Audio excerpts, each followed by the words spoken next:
굿모닝, 좋은 아침입니다. 오늘은 8월 22일 화요일입니다. 오늘도 말씀과 함께 새로운 한 날을 시작하시는 여러분들의 삶 가운데 넘치는 하나님의 은혜와 평강이 함께 하시길 기도하겠습니다.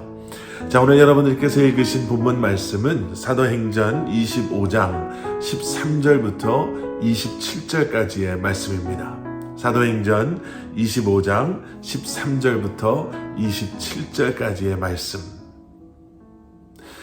자, 이제 벨릭스 총독의 뒤를 이어서 베스도 총독이 부임을 했지요.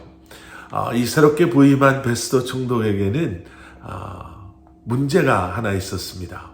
그것이 무엇이었냐면 자신 앞에 벨릭스 총독이 이 바울이라는 사람을 잡아다가 감옥에 가두어 놨는데요.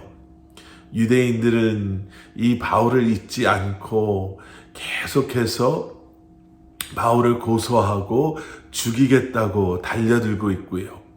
또 이 바울은 자신은 로마 시민권자이기 때문에 로마에서 재판을 받기를 원한다. 특별히 황제에게 재판을 받기를 원한다라고 주장하고 있어서 지금 로마로 보내야 되는데 로마로 후송함에 있어서 이 사람이 왜 재판을 받아야 하는지에 대한 죄명이 필요하거든요.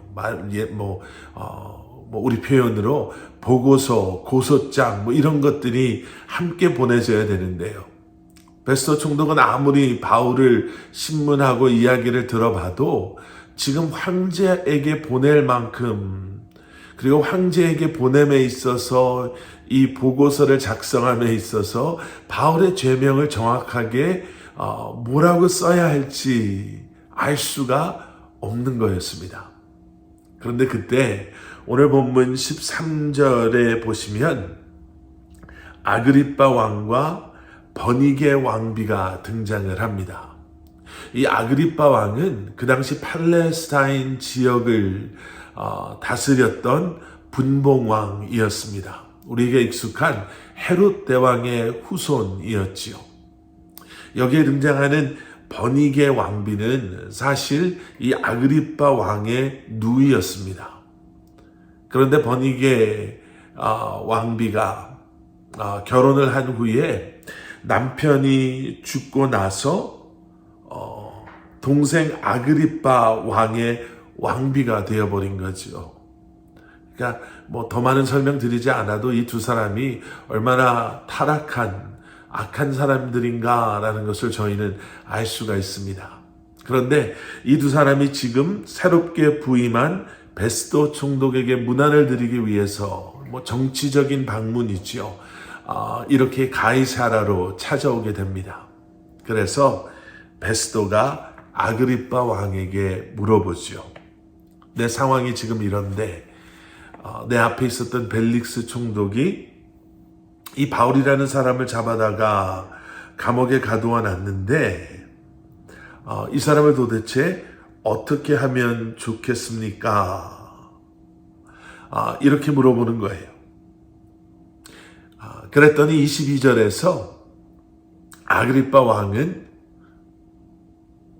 자기가 직접 바울을 만나서 신문해 보겠다. 내가 몇 가지 질문해 보겠다. 이렇게 대답을 합니다. 그리고 나서 23절 말씀, 이튿날 아그리빠와 버니게가 크게 위험을 갖추고 와서 천부장들과 시중에 높은 사람들과 함께 접견 장소에 들어오고 베스도의 명으로 바울을 데려오니. 이렇게 계획되지 않았던 이런 청문회 같은 게 열리게 됩니다. 자, 그런데 성경은 이 청문회 자리에 나왔던 아그리빠와 버니게가 크게 위험을 갖추고 등장했다. 이렇게 기록하고 있습니다. 여러분 생각해 보세요. 새롭게 부임한 로마 총독을 처음으로 문안하는 아그리빠 왕과 버니게는 아마 가장 화려하고 가장 값비싸고 누가 보더라도 위험 있는 그러한 옷들을 준비했었을 겁니다. 그런데 그 중에서도 많은 사람들의 관심을 받았던 자리였기 때문에 크게 위험을 갖추고 가장 그 자리에 합당한 모든 사람 눈에 화려하게 보이는 그 옷만 입고 있어도 사람들에게 위험 있는 자로 보여지는 옷을 찾아 입고 나왔을 겁니다. 베스도 총독도 마찬가지죠. 말씀드린 대로 정치적인 만남을 위해서 아그리빠 왕과 그리고 버니게 왕비가 왔기 때문에, 그리고 또 이 자리가 어떤 자리입니까? 여기 나와 있는 것처럼 천부장들, 시중에 높은 사람들이 다 모여 있는 자리에서 로마를 대표하고 대신하는 자신이었기 때문에 그에 얼맞는, 그에 맞는 그러한 옷을 입었을 것입니다. 그런데 거기에 비해서 사도 바울은요, 이미 2년 동안, 우리로 말하면 가택연금이라고 해야 되나요? 감옥과 또 집으로 오갔지만 2년 동안 그렇게 로마로 보내질 것을 기다리며 벨릭스 총독의 허락으로 친구들이 그를 돌보았다 하더라도 이런 베스도 총독과 아그리빠 왕과 버니게 왕비, 또 그 외의 천부장들과 높은 지위에 있었던 사람들에 비교하면 너무나도 더럽고 보잘것없는, 그 자리에서는 누구도 바울에게 눈길조차 주지 않을 정도의 모습으로 그 자리에 섰을 것입니다. 그러면서 우리는 이런 질문을 하게 되죠. 과연 우리의 권위는 어디서부터 오는 것일까? 값비싼, 그리고 그 색깔, 디자인, 그리고 그 주변에 있는 사람들만 보더라도 당시의 최고 권력을 소유한 사람이 가지고 있는 외적인 모습에서 오는 것일까? 아니면 그 앞에서도 당당하게 자신의 정체성을 잊지 아니하고 오히려 그들 앞에서 자신이 가장 소중하게 생각하는 예수 그리스도의 복음을 두려워하지 아니하고 전하는 사도 바울의 내면의 그러한 모습일까? 여러분, 우리는 그 답을 알고 있습니다. 우리의 권위는 우리의 외적인 어떠함으로부터 오는 것이 아니라 우리 내적인 모습, 그리고 그것은 우리가 너무나도 잘 아는